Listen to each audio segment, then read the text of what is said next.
말씀 이사야 30장 18절로 26절 말씀입니다.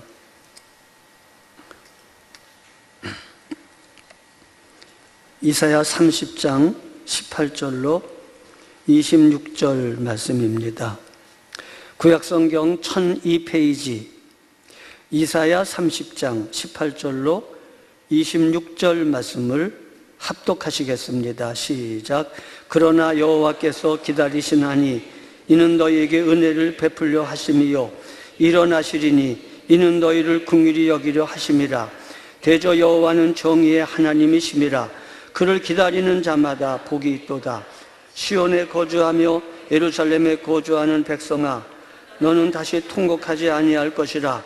그가 내 부르짖는 소리로 말미암아 내게 은혜를 베푸시되 그가 들으실 때에 내게 응답하시리라.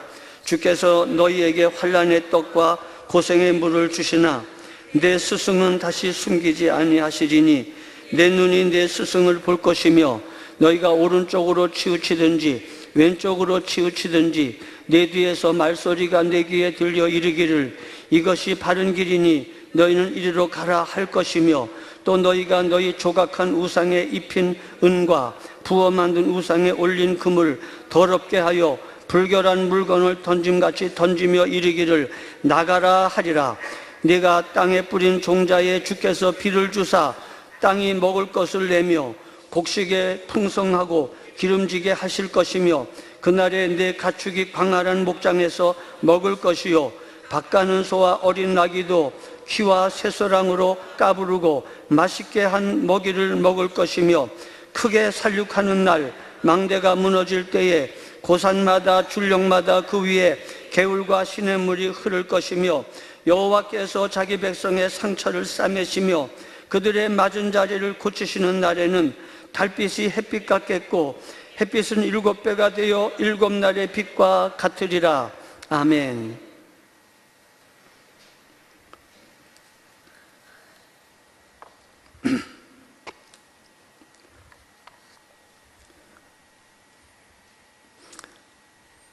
이사야 30장은 세 부분으로 크게 되어져 있습니다. 첫째는 1절로 17절에 유다 백성이 하나님을 의지하지 않고 애굽을 의지하거나 아수르를 의지하는 것을 보시고 매우 격동하신 하나님이 책망하시고 심판하시겠다는 말씀입니다. 하나님이 제일 싫어하는 것은 하나님의 백성이 하나님에게 생사화복이 있는 걸 믿지 않고 다른 어떤 것에게 생사화복이 있는 줄로 믿고 그것에게 가는 것, 이건 하나님을 모욕하는 것이며 하나님을 멸시하는 것이요 우상을 숭배하는 것이요 이사야 3장의 표현에 의하면 하나님의 눈을 촉범하는 것과 같이 하나님이 아파하시고 슬퍼하시며 분노하십니다. 다윗이 특별한 죄 몇 가지가 두 가지가 있는데 그 중에 두 번째가 인구조사를 한 죄입니다. 아니 왕이 백성의 숫자를 헤아리는 게 뭐 그렇게 큰 죄가 되겠느냐라고 누가 묻더라고요. 왕이 백성의 숫자를 헤아리는 게 뭐 그렇게 죽일 죄가 되겠느냐. 네, 여러분, 이거는 물맷돌 5개로 하나님만 의지하며 골리앗을 향하여 너는 칼과 단창을 의지하여 나아오거니와 나는 네가 멸시하는 만군의 하나님의 이름으로 나간다고 했던 그 다윗의 타락입니다. 왕이 되어 타락하여 하나님을 의지했던 마음이 군대의 숫자를 의지하는 그런 탈선을 하매 하나님이 심히 노하시고 분노하사 심판하셨습니다. 그리고 이 얘기는 오늘 우리들의 이야기입니다. 우리는 늘 만복의 근원 하나님을 찬양하나 생활 속에서 일상 속에서 하나님이 만복의 근원이 아니고 유력한 사람이나 물질이나 명예나 이 세상의 어떤 것을 의지하며 하나님을 떠날 때가 많습니다. 그래서 하나님은 이사야 30장 1절로 17절에 무섭게 책망하시고 유다의 심판을 선언하십니다. 그런데 오늘 본문 우리가 낭독한 18절로 26절의 시작은 그러나로 시작합니다. 그러나 여호와께서 기다리시나니, 하나님이 유다 백성을 70년 동안 바벨론의 포로로 심판하실 것을 이미 확정하셨지만, 그러나 하나님은 기다리십니다. 하나님이 자기 백성을 치시고 자기 백성을 징계하심은 완전히 망하게 하심이 아닙니다. 돌아올 때까지 기다리시는 하나님이십니다. 하나님의 은혜와 사랑과 자기 백성을 회복하시는 구원의 역사를 18절로 26절에 말씀하고 있습니다. 그리고 27절로 33절 세 번째 부분에서 하나님이 그 당시에 가장 큰 위협이 되고 있는 아수르 제국을 심판하고 망하게 할 것이다 라는 말씀을 하고 있습니다. 예언자들은 자기 시대의 자기들의 모든 정황 속에서 하나님의 백성에게 하나님이 누구시며 어떻게 일하시는가를 말하는 자입니다. 오늘 목사도 동일한 말씀입니다. 목사가 강단에서 설교할 때 가장 힘을 기울여야 될 것은 오늘 이 시대에 우리 하나님이 누구신가, 하나님이 무슨 마음을 갖고 있고 어떤 생각을 갖고 계시며 하나님이 어떤 하나님이신가, 우리들과 이 시대에 대해서 하나님이 어떻게 반응하고 계시는가, 이거 중요한 얘기입니다. 그리고 하나님이 이 시대를 향하여 어떻게 일하시는가를 선포하는 겁니다. 이건 목사만 그런 게 아니라 우리 모두 다 제사장이요, 우리 모두 다 예언자 백성 되었습니다. 우리 모두가 깨어서 하나님과의 친밀함으로 이 시대와 삶의 정황에서 하나님이 누구시며 하나님이 어떻게 일하시는지를 늘 묵상하고 늘 보아야 됩니다. 자, 우리 한번 본문 18절을 읽습니다. 다 같이 찾으셔서 읽습니다. 시작. 그러나 여호와께서 기다리시나니 이는 너에게 은혜를 베풀려 하심이요 일어나시리니 이는 너희를 긍휼히 여기려 하심이라. 대저 여호와는 정의의 하나님이시라. 그들 기다리는 자마다 복이 있도다. 시작 부분에선 하나님이 기다리신다. 왜? 은혜를 베풀려고 기다리신다. 하나님이 일어나신다. 왜? 긍휼히 여기시려고 일어나신다. 파격적이고 놀라운 말씀입니다. 은혜를 받아야 될 우리가 기다려야 되는데 은혜를 베푸실 하나님이 기다리신다는 얘기입니다. 긍휼히 여김을 받아야 될 우리가 일어나야 되는데 긍휼히 여기심을 베푸실 하나님이 일어나시겠다는 말씀입니다. 파격적인 이야기입니다. 하나님은 신실하신 분이십니다. 아브라함 때부터 이제까지 아브라함의 하나님, 이삭의 하나님, 야곱의 하나님, 그 별 볼 일 없는 사람들, 변변치 않은 사람들을 불러서 만드시고 당신의 영광을 드러내게 쓰시고 아브라함의 삶 속에 개입하시고 이삭의 삶 속에 개입하시고 야곱과 씨름하셔서 그들의 삶을 변화시켜 거룩한 변화로 인도하시는 하나님, 하나님의 나라의 거룩한 계대가 연결되게 하시는 하나님, 아브라함의 하나님, 이삭의 하나님, 야곱의 하나님은 자기 백성이 애굽 땅 종되었던 집에서 건져내시는 하나님, 출애굽의 하나님이요, 그 하나님은 자기 백성을 야중에 바벨론에서 건져내시는 하나님이라. 그래서 예언서에 보면 이제 더 이상 너희가 하나님을, 자기 백성을 애굽 땅 종되었던 집에서 건져낸 하나님이라 말하지 아니하고 바벨론에서 건져낸 하나님이라고 일컬으리라. 그러시다가 신약에 이르러 여러분과 제가 죄인 되었을 때 그리스도께서 우리를 위하여 죽으심으로 우리에 대한 자기의 사랑을 확증하신 사랑의 아버지 하나님이십니다.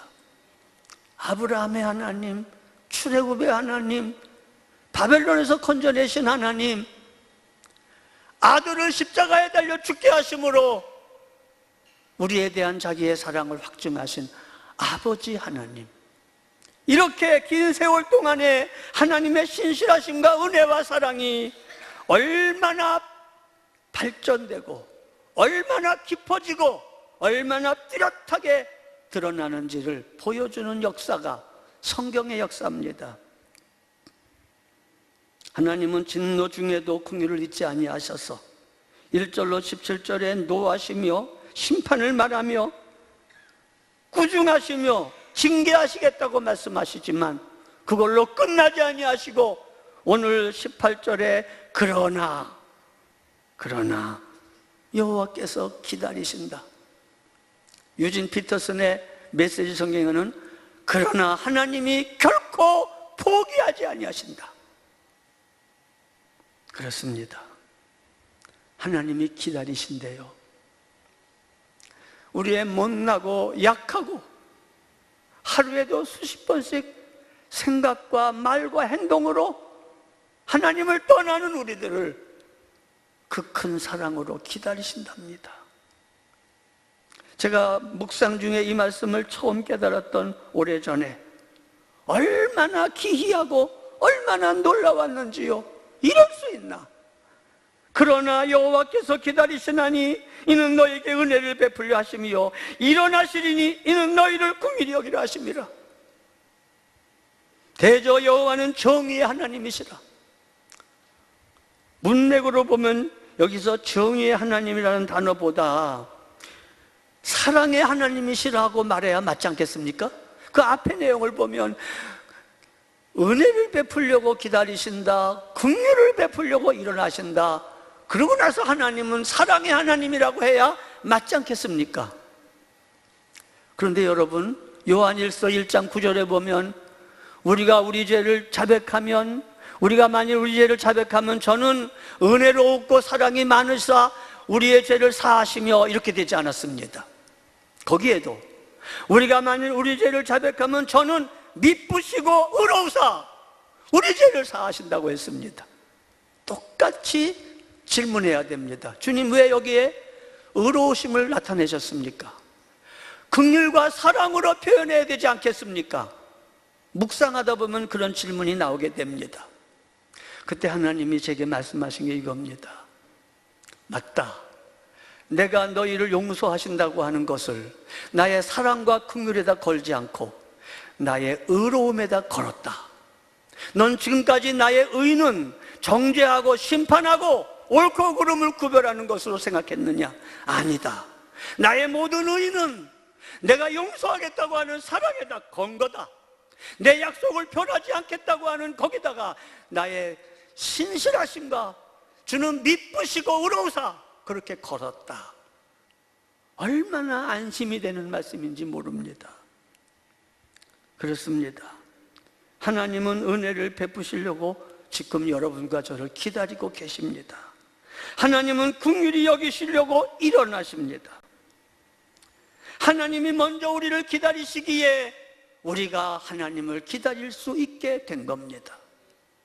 탕자가 아무리 결정하고 아버지께로 돌아가도 아버지가 기다리는 것이 탕자의 결정보다 훨씬 먼저인 것처럼 오늘도 하나님의 사랑과 인내와 기다림이 우리의 착한 결심보다도 훨씬 앞에 있는 것을 믿으십시오.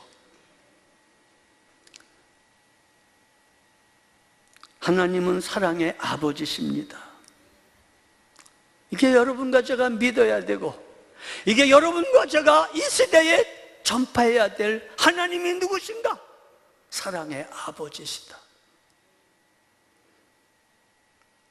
그리고 그 사랑 안에 사는 사람은 두려움이 없습니다. 성경은 366번 두려워하지 말라고 누가 말했습니다. 제가 찾지는 않았습니다. 왜 365가 아니고 6번이냐고 그랬더니 윤년에도 매일같이 두려워하지 말라고 그랬다고 누가 해석했습니다. 그렇습니다. 하나님의 자녀는 두려워하지 않습니다. 어떤 자녀가 부모에게 공포심을 갖습니까? 아니요. 아무리 잘못해도 엉겨부터 매달리면 됩니다. 아버지, 그리고 껴안으면 끝납니다. 네, 요한일서 4장 9절로 10절, 하나님이 어떠한 사랑을 우리에게 베푸셨는가에 대한 말씀이 있습니다. 하나님의 사랑이 우리에게 이렇게 나타난 바 되었으니 하나님이 자기의 독생자를 세상에 보내심은 그로 말미암아 우리를 살리려 하심이라. 사랑은 여기 있으니 우리가 하나님을 사랑한 것이 아니요 하나님이 우리를 사랑하사 우리 죄를 속하기 위하여 화목제물로 그 아들을 보내셨습니다. 이분이 하나님이시요 여러분과 저의 아버지이십니다. 여러분, 요한일서 4장 18절은 계속해서 말합니다. 사랑 안에는 두려움이 없고 온전한 사랑이 두려움을 내어 쫓나니 두려움에는 형벌이 있습니다. 두려워하는 자는 사랑 안에서 온전히 이루지 못하였느니라. 두려워하지 마십시오. 하나님께 나아가십시오. 영 면목이 없으십니까? 영 면목이 없으십니까? 한두 번이야 말이지. 그렇게 용서하시고 그렇게 사랑하시는데 또 죄를 졌습니까? 도저히 하나님 앞에 나갈 면목이 안 서십니까? 그래도 가십시오. 우찌무라 간조 내촌 감산 선생님이 말한 것처럼 내가 한 번 죄를 범하면 일어나 아버지께로 가리라. 내가 두 번 죄를 범하면 일어나 아버지께로 가리라. 내가 7번 죄를 범하면 나도 일어나 아버지께로 가리라. 내가 7번씩 70번 죄를 범하면 일어나 아버지께로 가리라. 내 아버지의 사랑 무궁하시니 결코 내게 대하여 포기하지 아니하시고 절망하지 아니하시니 나는 그 사랑을 믿고 오늘 일어나 아버지께로 가리라. 면목 없으십니까? 매달려서 아버지 앞에 아버지는 하나님이시잖아요 하고 때를 쓰세요. 아버지는 아버지잖아요, 하나님이시잖아요 라고 때를 쓰세요. 하나님은 여러분과 저를 받아주십니다. 사랑 안엔 두려움이 없습니다. 모든 부모는 자녀를 사법의 대상으로 생각하지 않습니다.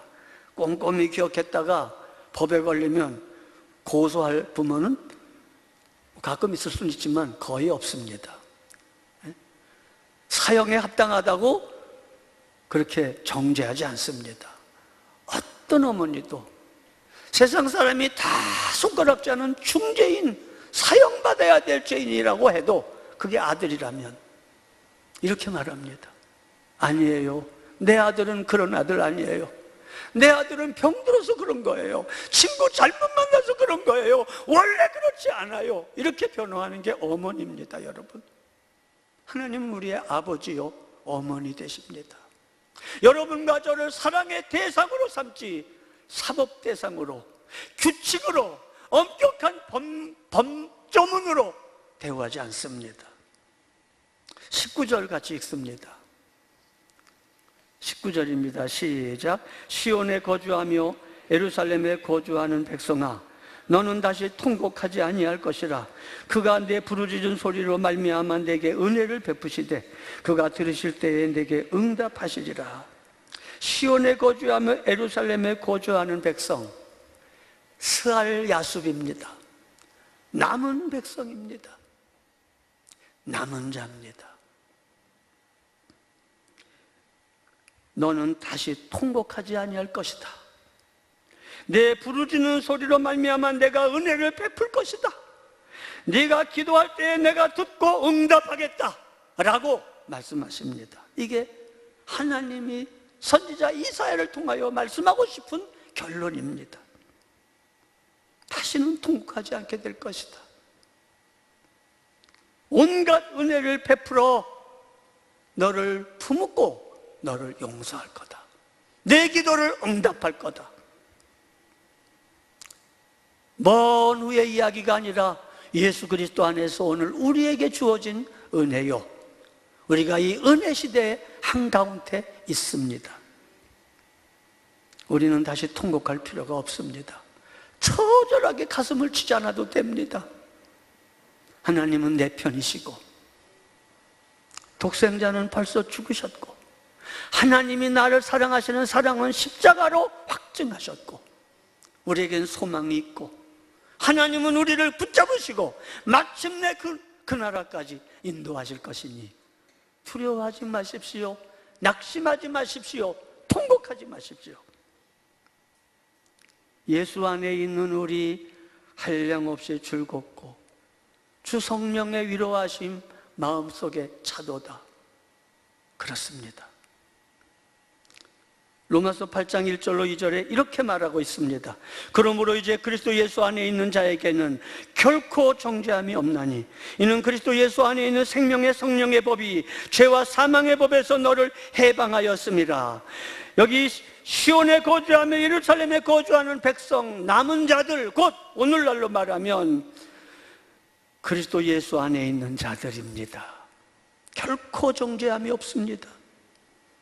사법 대상이 아니라 사랑의 대상자라는 겁니다. 고린도전서 1장 30절로 31절 너희는 하나님께로부터 나서 그리스도 예수 안에 있고 예수는 하나님께로부터 나와서 우리에게 지혜와 의로움과 거룩함과 구원함이 되셨으니 기록된 바 자랑하는 자는 주 안에서 자랑하라 함께 갖게 하려 함이라. 우리는 이미 예수 안에 있습니다. 예수님도 우리 안에 들어와 계십니다. 주 예수 내 안에 들어와 계신 후 변하여 새 사람 되고 물 믿듯 내 안에 기쁨이 넘치는 주 예수 내 안에 계심, 주 예수 내 안에 계심. 너무 좋은 찬송입니다. 예수는 나의 모든 것입니다. 은혜 구한 내게 은혜가 되시고 신유 구한 내게 신유가 되시며 은사 구한 내게 은사가 되시며 모든 것의 모든 것이 다 예수 안에 있습니다. 이 예수님 안에 신령한 것에 하나님의 충만함이 보배가 가득 찼다고 골로새서는 말하고 있습니다. 그리고 우리는 예수 안에 있고 예수는 우리 안에 계십니다. 분리될 수 없습니다. 모든 것에 모든 것 되시는 분이십니다. 폐결에 걸려서 낙심 상태에 있었던 때가 수년간 있었습니다. 71년에 발견해가지고 74년 12월 달에 주께서 성령으로 고치실 때까지 여러 해를 고통당했습니다. 그때 바로 고린도전서 1장 30절의 말씀을 찬송으로 하는 옛날 합동 찬송가 345장 주 예수는 나의 지혜 나의 오름 나의 성결 구속하심 되심 밖에 나의 범사 되시도다. 이 찬송을 부르는 동안에 주께서 감동해 주셨습니다. 야, 그 노래를 이렇게 불러라. 주 예수는 나의 지혜 나의 오름 나의 성결 구속하심 되심 밖에 너의 건강 되시도다. 그렇게 불렀습니다. 그리고 그걸 부르다가 그만 흥분했습니다. 제가 가르쳤던 6학년 학생, 초등학교 6학년 학생이 명이라고 하는 애가 젊은 애가 그만 신경통 걸려가지고 류마티스인지 그런 심각한 병으로 아프다는 소리를 듣고 뛰어 올라가서 가게집의 명의를 불러내가지고 툇마루에 앉아서 이 말씀을 전했습니다. 주 예수는 나의 지혜 나의 오름 나의 성결 구속하심 되심 밖에 너의 건강 되신다. 믿느냐? 믿습니다. 그럼 찬송 부르자. 그러고 둘이 같이 부계를 했습니다. 열심히 불렀습니다. 그래 기도해 줬습니다. 오랜 세월 지나 제가 이제 사역지로 나서 그러는데 어느 날 만났는데 명희가 말했습니다. 선생님 그때 우리 집에 와가지고 개인 부흥회 한 거 기억나십니까? 기억난다 그랬더니 그때 났습니다. 할렐루야, 할렐루야. 이게 믿음입니다. 예수님이 모든 것에 모든 것 되십니다. 여러분에게 정말 유익하고 필요한 것이라면 그게 바로 예수 안에 있는 걸 믿으십시오. 기도 응답이 안 되십니까? 우리가 아까 부른 찬송처럼 바다가 막혀서 못 갑니까? 하나님은 바닷물을 제거해 주시는 방법으로도 일하지만 바다 위를 걸어가게 하심으로도 일하십니다. 그렇습니다. 하나님은 마침내 여러분과 저를 복된 폭으로 인도하실 것입니다. 20절 읽겠습니다. 20절 이사야 30장 20절입니다. 시작. 주께서 너에게 환난의 떡과 고생의 물을 주시나 내 스승은 다시 숨기지 아니하시리니 내 눈이 내 스승을 볼 것이며. 다시 숨기지 않습니다. 잠시 잠깐 환난의 떡과 고생의 물을 주십니다. 고난을 허락하십니다. 우리의 유익을 위해서입니다. 징계하시기 위해서입니다. 세상에서 핍박을 받을 수도 있습니다. 그러나 내 스승이 다시 숨겨지지 않을 것이다. 그 이유를 다 알게 할 것이다. 내 눈이 네 스승을 볼 것이며 환난의 떡과 고생의 물을 먹을지라도 내 스승이 너를 인도할 것이다. 다시는 자기 백성에게 숨지 않으십니다. 그러니 묵상 좀 하십시오. 묵상을 시작하는 순간에 주님은 여러분에게 나타나십니다. 말씀하실 겁니다. 풍성한 은혜를 체험할 것입니다. 중보기도 하십시오. 개인 예배 드리시고 성도의 교제를 나누십시오. 거기에 하나님의 임재하심을 통하여 오늘 말씀처럼 환난의 떡과 고생의 물을 주나 스승은 숨겨지지 아니하고 감춰져 있지 아니하고 내 눈이 네 스승을 볼 것이며. 그렇습니다. 하나님이 주목하여 간섭하시고 주목하여 복 내려주시고 또한 주목하여 징계하실 것입니다. 하나님의 징계가 은혜인 줄 아십니까? 히브리서 12장에 6절과 10절에 보면 이렇게 되어 있습니다. 주께서 그 사랑하는 자를 징계하시고 그가 받으시는 아들마다 채찍질하심이라 하였으니. 10절. 육신의 아버지는 잠시 자기의 뜻대로 우리를 징계하였거니와 오직 하나님은 우리의 유익을 위하여 그의 거룩하심에 참여하게 하시느니라. 하나님이 만사형통하게 하심도 복이지만 징계하심도 오늘 말씀 10절처럼, 히브리서 12장 10절처럼 그의 거룩하심에 동참케 하시기 위하여 징계하시는 징계입니다. 21절 같이 읽습니다. 본문입니다. 이사야 30장 21절. 시작. 너희가 오른쪽으로 치우치든지 왼쪽으로 치우치든지 내 뒤에서 말소리가 내 귀에 들려 이르기를 이것이 바른 길이니 너희는 이리로 가라 할 것이며. 여러분, 살아계신 하나님이 여러분과 함께 하십니다. 임마누엘 하시고 주목하여 여러분의 가는 길을 보고 계십니다. 오른쪽으로 치우치든지 왼쪽으로 치우치는 걸 두려워하지 마십시오. 어제 탁구하는 거 보니까 계속 그 해설자가 머뭇거리지 말고 용기를 내서 공격적으로 나가라고. 그래서 그 공격적으로 나갔더니 이기더라고요. 여러분, 오른쪽으로 기울든지 왼쪽으로 기울는 거 두려워하지 마십시오. 왜냐하면 우리가 오른쪽으로 치우치든지 왼쪽으로 치우치든지 그냥 내버려 두지 아니하시고 하나님이 내 뒤에서 말씀하시기를 귀에 들려 이르기를 이것이 바른 길이니 너희는 이리로 가라고 말씀하십니다. 우리의 연약함과 허물과 치우치는 것까지도 하나님의 음성을 듣는 기회로 하나님은 쓰십니다. 그러니 무엇이 걱정이십니까, 여러분? 하나님은 그의 자녀된 여러분과 저에게 늘 말씀하십니다. 묵상하려고 마음을 열기만 해도 말씀하시고, 찬송을 시작하면 말씀하시고, 예배 시마다 말씀하시고, 중보기도 때도 말씀하십니다. 그래서 임마누엘의 하나님이요, 인도하시는 하나님이요, 우리 귓가에서 무슨 일을 하려고 하면 하나님의 성령의 직감을 주십니다. 아니야, 그냥 아니야 그러면 하나님의 인도를 따를 필요가 있습니다. 아무나 직감이 아니라 기도하고 마음이 비어져 있는 정결한 상태에서의 직감은 거의 하나님의 인도하심입니다. 신자가 하나님의 음성을 듣는 것은 고급한 경지가 아닙니다.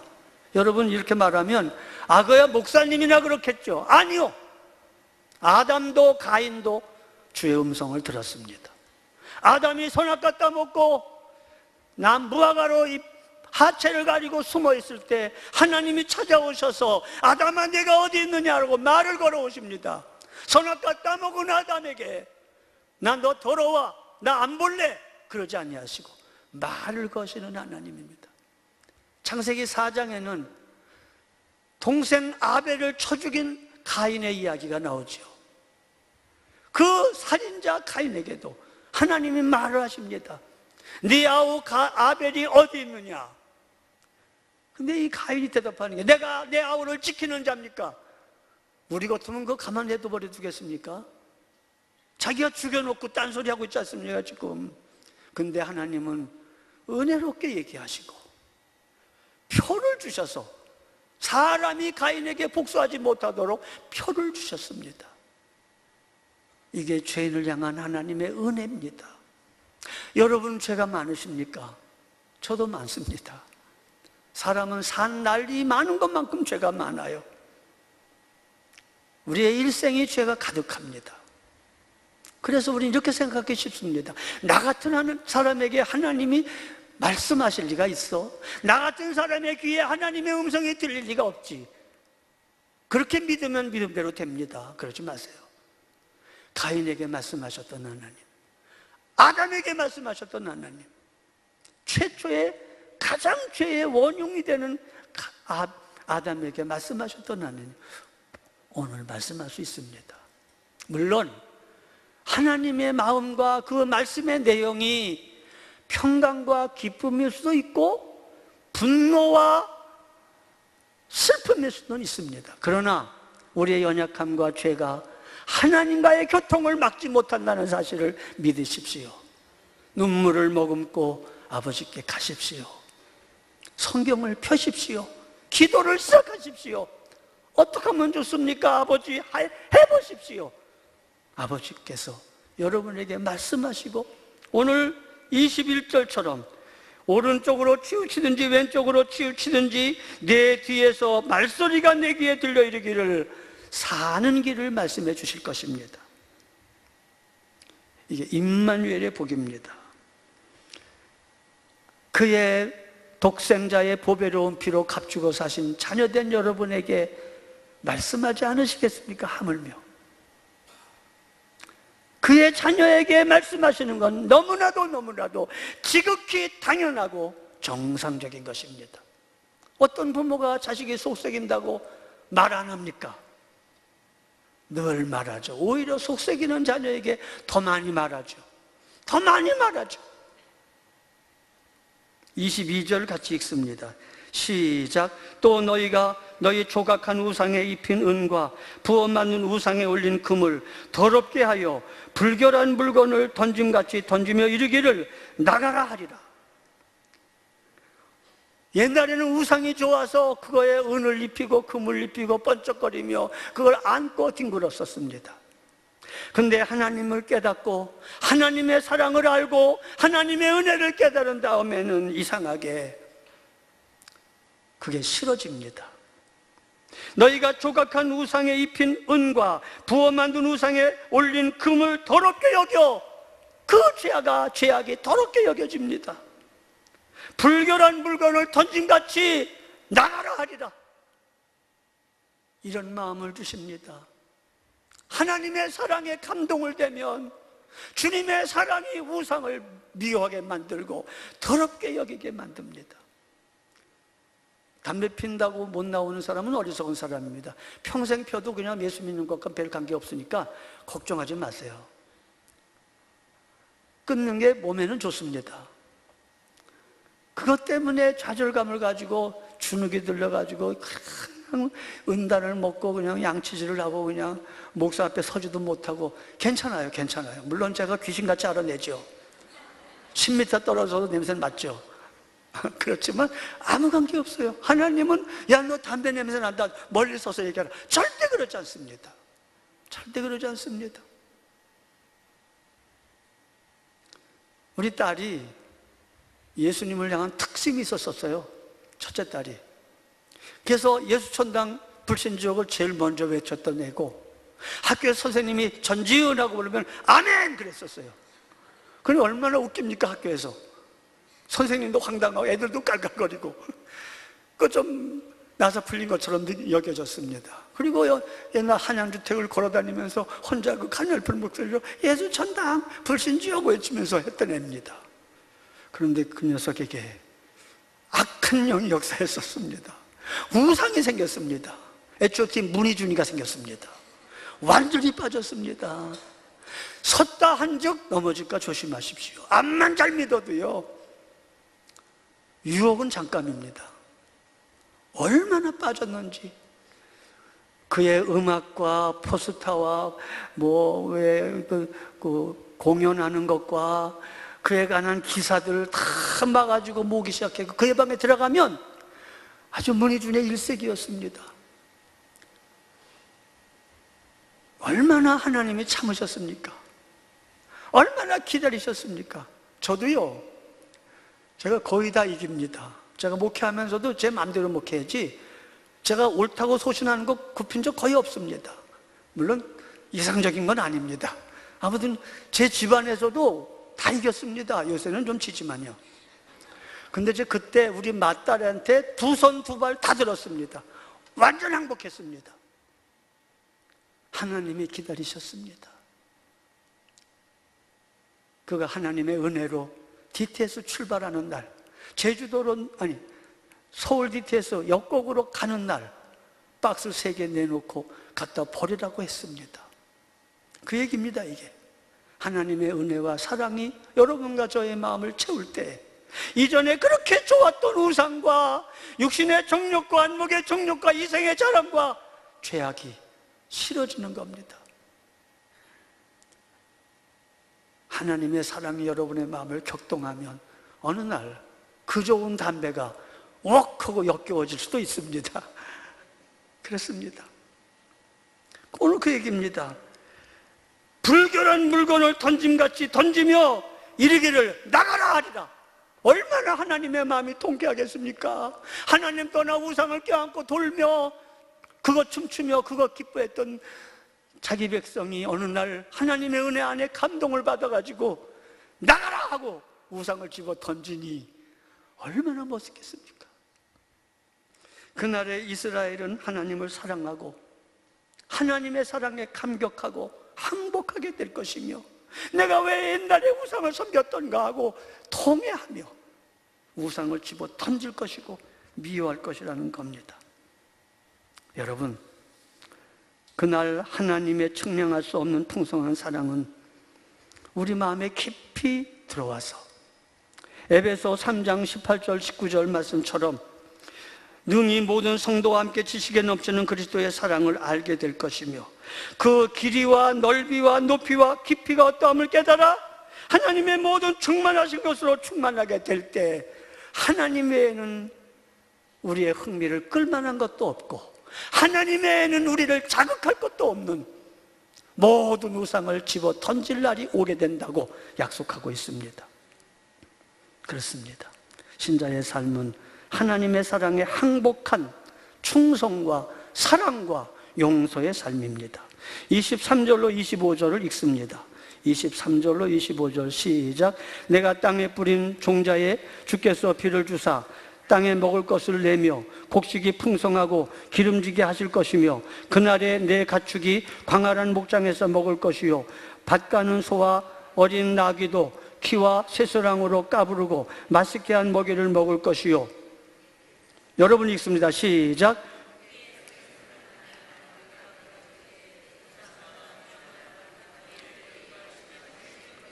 요 25절 말씀은 어려워서 제가 공동번역 개정판으로 읽겠습니다. 그건 못 알아듣는 말로 되어 있습니다. 25절, 요새의 탑들이 무너지고 적이 섬멸되는 날, 높은 산 높은 언덕 어디에서나 시냇물이 흐르리라. 좋은 얘기입니다. 근데 본문에는 좋은 얘기인지 나쁜 얘기인지 좀 이상하게 번역이 됐습니다. 다시 읽습니다. 대적의 원수의 요새의 탑들이 무너지고 적이 섬멸되는 날, 높은 산 높은 언덕 어디에서나 시냇물이 흐르리라.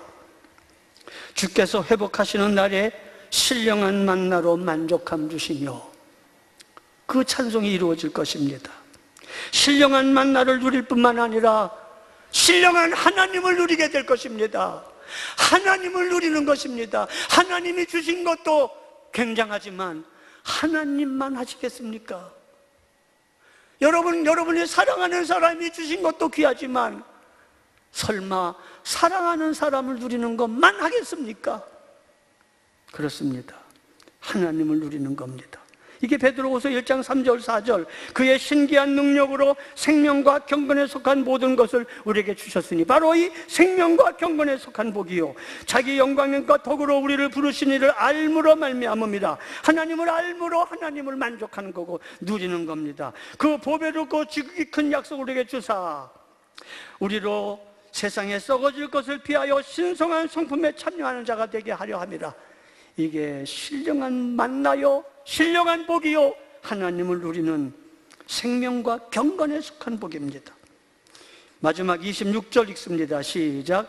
여호와께서 자기 백성의 상처를 싸매시며 그들의 맞은 자리를 고치시는 날에 달빛은 햇빛 같겠고 햇빛은 칠배가 되어 7날의 빛과 같으리라. 주께서 자기 백성을 온전히 회복시키시는 말씀입니다. 온전히 회복시킬 것입니다. 상처를 싸매어 주시고 아픔을 고쳐주시며 7날의 완전한 빛과 같이 치료해 주시겠다. 이 모든 하나님의 언약과 약속, 은혜는 오늘 이미 예수 안에서 우리가 누릴 수 있는 약속이고 얼마든지 나눌 수 있는 약속입니다. 하나님이 함께 하신다는 임마누엘의 약속은 우리들의 것입니다. 하나님 우리와 함께 하시는 걸 막을 것들이 없습니다. 남은 자를 회복시켜 돌아오게 하시겠다는 스알 야습의 약속이 이사야 때는 부분적으로 예언했지만 오늘 완벽하게 이루어집니다. 아수르를 심판하시고 노략질하여 우리의 모든 대적을 파하시겠다는 약속을 27절로 33절의 약속 마헬 살랄 하스바스의 약속이 오늘 우리 가운데 이루어지고 있습니다. 물론 주는 다시 오시는 날 완전히 성취될 것이지만 지금도 이루어지고 있습니다.